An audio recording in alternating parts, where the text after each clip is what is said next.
Hi friends and family. Today is yet another get ready with me. I'm a little sick, so bear with me. Also, every time I get sick, I like break out for some reason, so it's totally normal. But this video is gonna be about how I navigate rejection, and this is about relationships and in personal life, so yeah, we're just gonna get right into it because it's gonna be a pretty long video maybe. So one of the main things that I do is I really just turn my pain into productivity. Like, instead of me moping around and being sad about it, like, yeah, I do feel bad and I do take a moment to kind of sit with it and learn from it, but other than that, I'm like, I use it as fuel. Like, I will literally be heartbroken and I will be in the gym, I will be meditating, I will be going to the park. Like, I will turn it so it benefits me, because if not, then my losses will take full control over me and they can't. So any single time that I have like a heartbreak or a setback, I just use it as fuel. I'm like, okay, well, let's keep going. Like, it's almost as if like it's just making me stronger, to be honest. That's the way that I see it. And it's like, I have two options. I could either suffer and be laying in bed depressed, or I can suffer and go to the gym and feel good pain, you know? So you get to choose how you suffer. And so I have chosen to suffer in a way that benefits me and not in a way that I am self-sabotaging or just kind of not knowing my worth. Like, I will navigate rejection in the, sorry, there's keys outside and so I will navigate rejection in a way that benefits me, because that is the best way that I have found, and it's the way that it works best for me, turning it into productivity. And it helps because not only is it fuel, but it's actually like, it's motivation. Like, you just have to flip it in a way that it benefits you, because if not, you're a victim and you're not a victim. So flip it in a way that it benefits you. Another mindset I have is also like, if I was fine before we met and I was fine before this scenario, and I was like if I was fine before, I'm gonna be fine after, right? So I always keep that in mind. Like, when any friend like no longer wants to be friend with me, or like I can't be friends with them anymore, I'm just like, okay, like, it's okay, because I was fine before I met them and I will be fine after. And just like they came and went, better people will too. So I see it as like an opportunity and like opening up space where it's like, I learned my lesson with them and they did their part in my life, and that's it. And then now their season in my life is over, and so they have to go. And I kind of just thank God. I'm like, okay, well, thank you, God, for putting them in my life and for having me learn these things with this person. And I kind of just give myself the reassurance, like, hey, I was fine before, like, I'm gonna be fine after. It's not the end of the world. I feel like I used to beat myself up whenever things would end with somebody, or like things didn't go my way. But now I'm just like, it's the flow of life. Like, it's meant to happen this way. There was nothing that I could have done differently, that they could have done differently to make it work, because it just wasn't meant to be. So that gives me a lot of reassurance. Another thing that helps me, I actually made notes today. Another thing that helps me is I'm reading this book right now. It's called The Let Them Theory.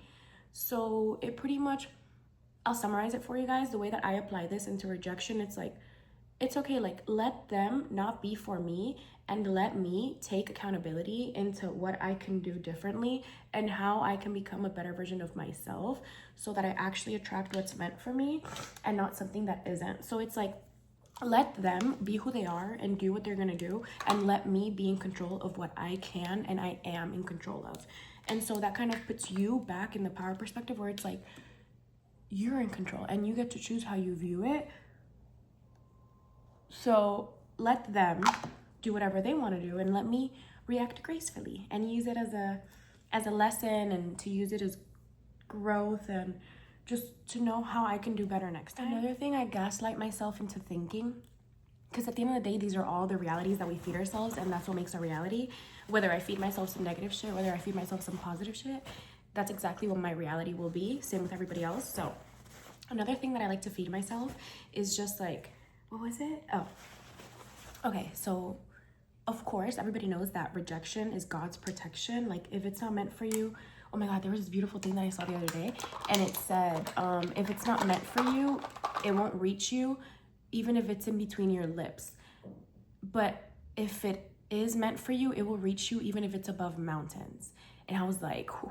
I mean, of course, they said it more grammatically correct, but I tried my best to recreate it just based off of memory. But I was like, whoa, like that was beautiful, and it's absolutely true. And so I think that when it comes to situations like that, it's like God knows what's best, and who are you to kind of question him, you know? Your job is to learn the best coping mechanism for you that works for you and to better yourself. That is your only job. Your job is not to control other people, to control nobody else, to control God's plan. Like, it's not. And you know what? I've also noticed that sometimes when it doesn't work out, like, it's not that because it's something better. Like, it will always be something better. It's not gonna work out with that specific thing or that specific situation because there is something better. There is something better, and so that's why you always just have to continue, and you have to continue working hard and giving thanks to God and giving yourself grace through these moments that you're not in control. And I think that's also what makes us so uneasy, because we're not in control and we're so used to being in control. So honestly, in these moments, you have to let it go and trust that God knows best. And if it's for you, it would have found you. It would have found you, and it would have stayed. And if it wasn't, honestly, the way that I see it is like, how can I be better? And how can I react better next time that I'm in this situation? Or like, just how can I become a better person out of this? And I will always think that way in any scenario. Like, even if I handle a situation super good, super graceful, like, I will always aim to better myself and how I react, because it's the only way that I am able to grow as a person, and how I will be able to create my future self, my dream self, who I see being my personality. But I have to build that. It doesn't just come.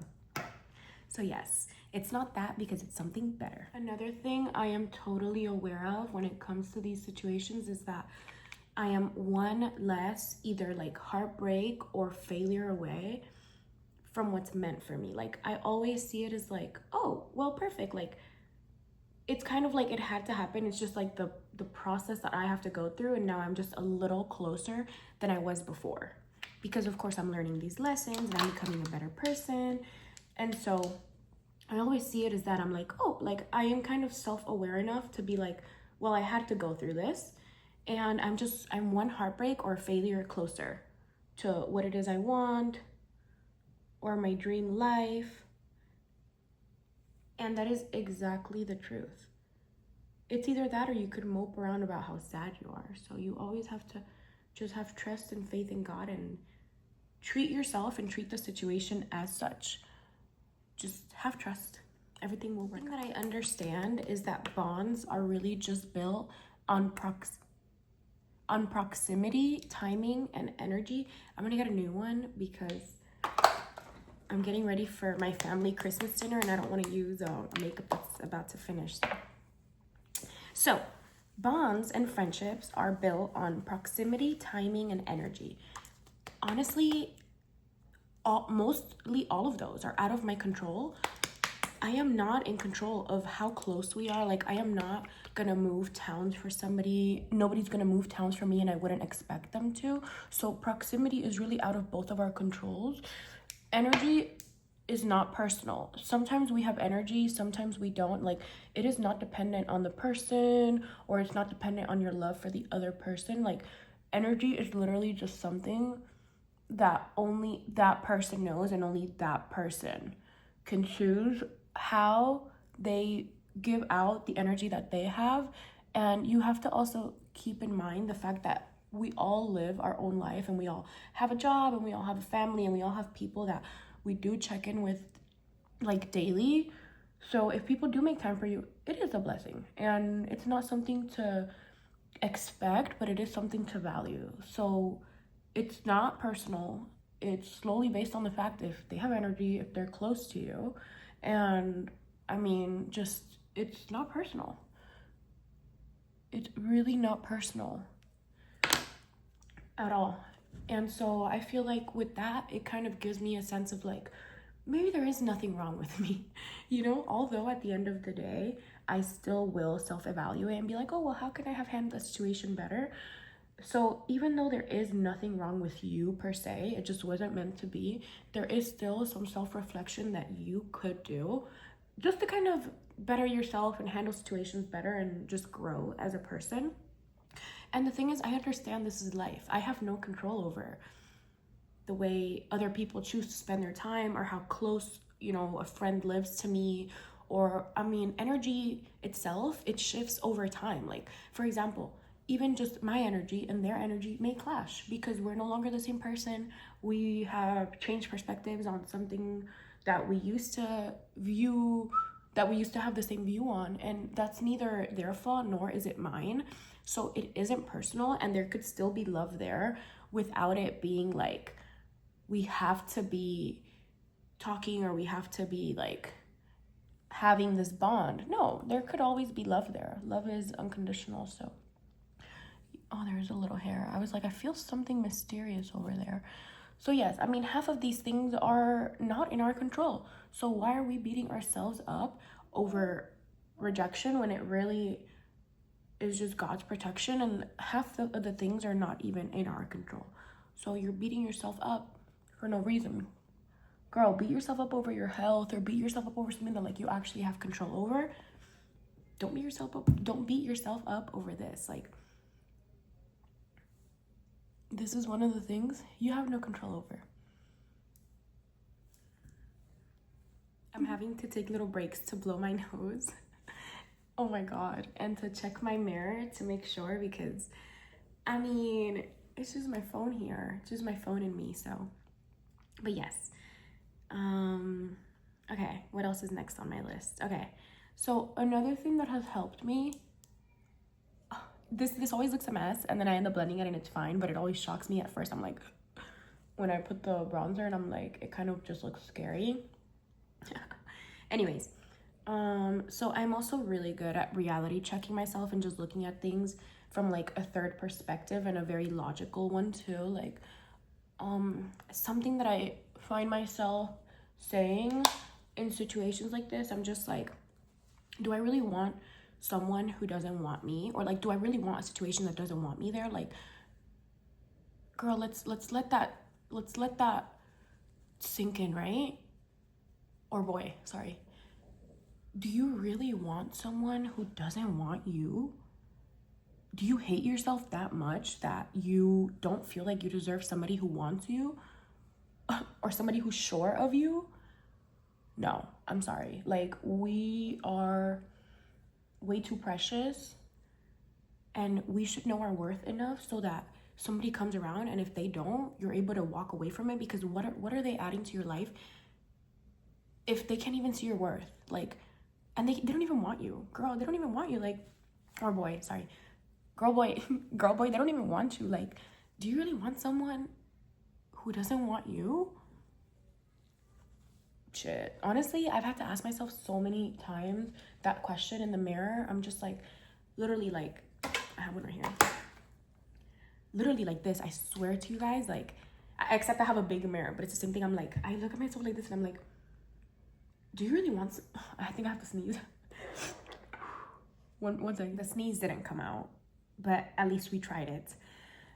So I look at myself in the mirror literally like this, and I'm like, do you really want someone who doesn't want you? Literally just like that attitude and everything. Because girl, you got me fucked up. Like, do you really? This is exactly how you have to talk to yourself for real. Like, do you really want someone who doesn't want you? And the answer will always be no. The answer will always be no. And girl, wait, if it isn't no, that's a whole different video. I can't even I can't even get into it right now, because girl, you need, or boy, you need self-love. You need to know your self-worth. Like, that would be a whole totally different video. But yes, the answer should ideally always be no. You don't want somebody who doesn't want you. because you're too pretty and you're too handsome and you work too hard on yourself and you give yourself the love that you ask from other people, so you know what it's supposed to feel like. And if it doesn't feel at least the same that you give yourself, girl, what? Come on. It didn't make no logical sense. It is not. Another thing that really helps me keep my mind in peace when it comes to rejection is just really doing things that bring me happiness and bring me self-fulfillment without someone else having to be there. Like, I never want to, hold on, let me practice these words so that it makes sense when it comes out of my mouth, because I didn't practice this part. This is just me winging it. I would never want to get rejected and then go to someone else for the validation that I was trying to get from the other person. So like, for example, I will never get rejected and then hang out with a friend and then kind of get that validation where like, oh my God, I'm worth something because somebody thinks I am. Like, don't get me wrong, you could do that, but I want to be my own source of fulfillment, and I want to be the reason why I feel good, and I want to be the reason why I know my worth. I don't want to give that power to anyone else, because what happens the day that person's not there? What happens the day that they're out of town, or they can't hang out with me, or they're busy, and I've been, so dependent on them to give me my worth that when they're not there, I'm like, am I worth anything? Like, do people even love me? No. And if people don't love me, I love myself, so I'm fine. And I did have to get myself out of that too, because I used to do that. Like, after rejection, you go to your friend and they kind of help you snap out of it. But I stopped doing that because I have to be my own source of fulfillment and my own source of happiness.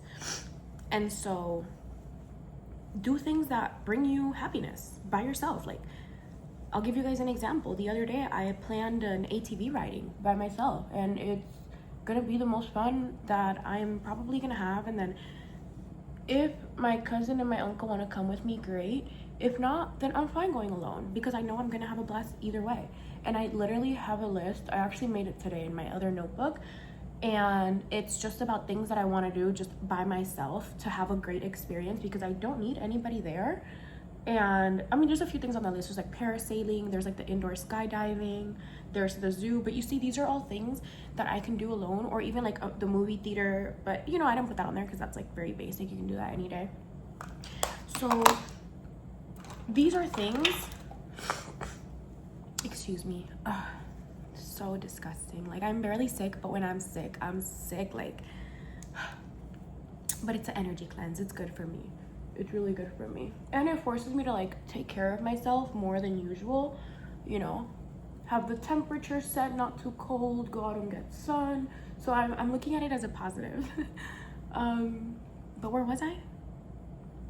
Yes. So yeah, just do things that bring you happiness and that are not dependent on someone else being there to bring you your happiness or for you to know your worth. Like, do things that bring you closer to yourself.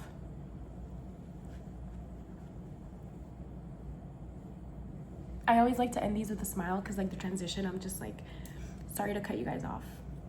And then I do a smile and I'm like, it's okay.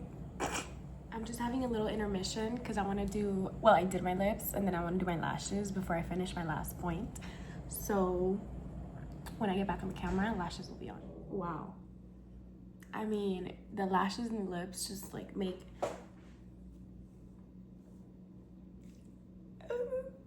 they really make the whole look. But anyways, so for my last point, do they look okay? Yeah, they do look okay.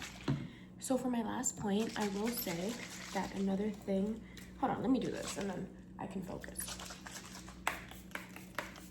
So another thing that I try not to do is I try not to distract my mind, especially when it's already like in a situation where it's like not overstimulated, but it's not like in its normal, calm, regular state. So in situations like that, where things are out of my control, I'm just like, okay, let me sit with it, let me feel this feeling, and I mean, this too shall pass. That's exactly how you have to feel it. And just kind of backtracking to what I also said, like, try not to distract your mind. Try to kind of see how you can learn from it. and how you can do better next time. And just really the ultimate takeaway from everything should be that it's life and these things are gonna happen. I mean, they have to, because life has to have highs to have lows, and it has to have goods to have bads. Like, that's literally all it is. So see it as that. It's not personal. Don't distract your mind. Sit with it. Handle it with grace. Handle it with peace, with self-love, and just see what you can take from it. See what you can take from it. You know, the last highlight will be me reminding you, do you really want someone who doesn't want you? And the answer shouldn't be anything else besides no. It should be no, flat out no, not even no, but maybe no, no. It has to be no. And if it isn't, there's further work that needs to be done and examined, and we'll get to that. But for now, this is all that I had for this video. So yeah, thank you guys for watching, and let me know if there's anything that helps you kind of handle rejection better or just navigate it better, since I know that everybody deals with things differently. And yeah, everybody has different ways of coping with it, and maybe I can learn a thing or two from someone else. So, but these are the ways that I have found that help me, and hopefully they help you. So thank you for watching, and this is the final look. I love it. I'm trying to get over hating my short hair in the front, so I've been styling it this way, and I think I like it. Do we like it? I don't know. But yes, I am recording this on Christmas, but of course it's gonna be posted after, so it'll probably be Happy New Year by the time this gets posted. So Happy New Year, and I love you guys. Thank you for watching, and yeah. Sorry, I was a little sick today, but I had to record. I had to. So yeah, thank you.